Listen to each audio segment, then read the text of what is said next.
서울 중랑구 앞 국회의원 서영교입니다. 윤석열이 체포되었습니다. 대한민국의 내란 수괴가 체포되었습니다. 이제 시작입니다.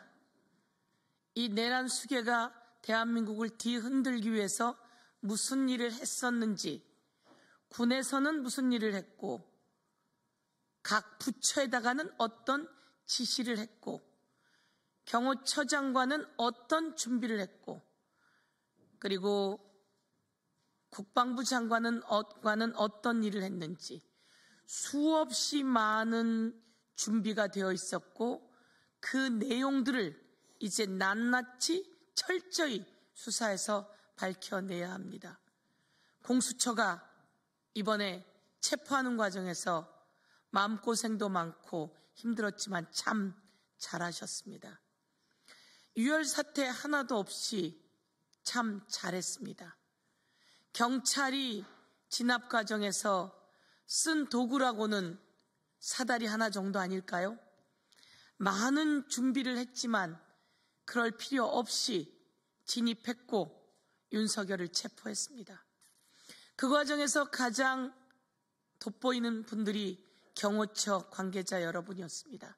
김성훈 확실히 수사해서 처벌해야 합니다. 이강호 등등 김건희 라인들이 어떻게 움직였는지, 이 과정에서 김건희가 어떻게 작동했는지 김건희도 수사해야 합니다. 그런데 그 과정에서 대통령이라고 하는 직위를 지키기 위해 일하던 경호처 관계자 여러분들이 내란 수괴 범죄자는 체포영장 집행에 협조해야 한다라고 판단을 했고, 끝내 윤석열 옹벽이라고 했던 버스, 차벽 버스에 키를 꽂아놓고 차의 문도 열어놓았습니다. 그래서 체포하려 들어갔던 경찰들이 그 차 안에 들어가서 운전을 해서 그 차벽을 없앨 수 있었습니다.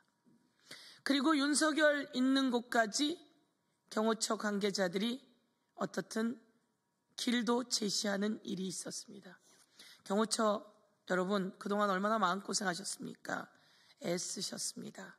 그리고 더 이상 대한민국의 국민을 대표하는 대통령을 우리는 보호했던 것이지 내란 수괴를 보호하는 것이 아니었기에 여러분은 잘하셨다고 말씀드립니다. 오늘 저는 내란죄를 저지른 자, 그리고 외환죄를 저지른 자, 그리고 군사 반란죄를 저지른 자들에 대해서 사면 없고 월급 없고 연금 없고 내란 방지 3법을 대표 발의한다고 보고드립니다. 내란 사범에 한해서 이렇게 불법적인 내란 사범이 확실하게 되었을 때 이자가 또다시 사면을 받으려고 몸짓을 하고 있습니다. 그래서 이런 윤석열과 같은 내란 범죄자에 한해서 사면이 금지되는 사면법을 대표 발의합니다. 그리고 윤석열 탄핵되었는데도 불구하고 연봉이 2억 6천이라고 합니다. 따박따박 월급을 받아가게 됩니다. 윤석열의 연봉, 국민이 주신 세금입니다. 세금을 그렇게 허투루 쓸 수는 없습니다. 윤석열의 연봉을 중지시키도록 하겠습니다. 윤석열의 보수 지급을 중단하는 국가공무원법 개정안도 대표 발의했습니다. 그런데 말이죠, 윤석열이 합법적인 영장 집행을 거부하며 나오지 않았습니다. 그래서 이 내란범이 영장 집행에 불응했습니다. 그리고 헌재가 출석을 요구하는데 불응했습니다.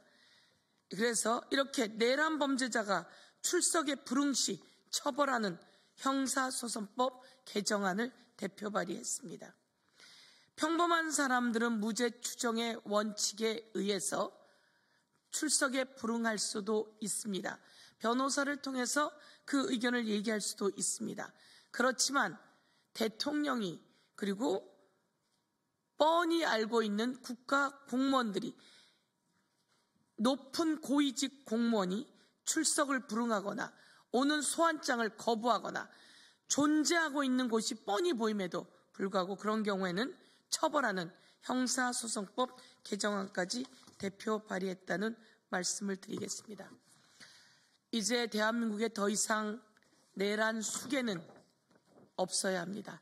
더 이상 내란 범죄는 있어서는 안 됩니다. 외환 범죄 그리고 내란 범죄, 군사 반란 이것은 과거에 삼족을 멸한다고 할 정도였습니다. 아무도 상상하지 못한 이 범죄에 대해서 사면 없다라고 하는 사면법, 보수 없다라고 하는 공무원법, 그리고 출석 불응 시 처벌하는 형사소송법 대표 발의했고 이제 연금을 주지 않는 연금법까지 대표 발의하겠다고 말씀드리도록 하겠습니다.